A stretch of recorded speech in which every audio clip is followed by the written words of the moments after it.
আমাকে কে ডাকলো? আবার শুনতে পেল, এই যে এইদিকে দেখো, একটু জল চাইছি কখন থেকে, আমাকে একটু জল দেবে? কমল দেখলো একটা শুকনো মরা গাছ কথা বলছে।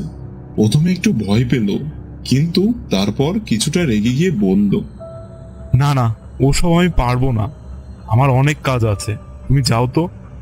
তুমি যদি আমাকে সাহায্য করো তাহলে আমিও তোমাকে সাহায্য করব।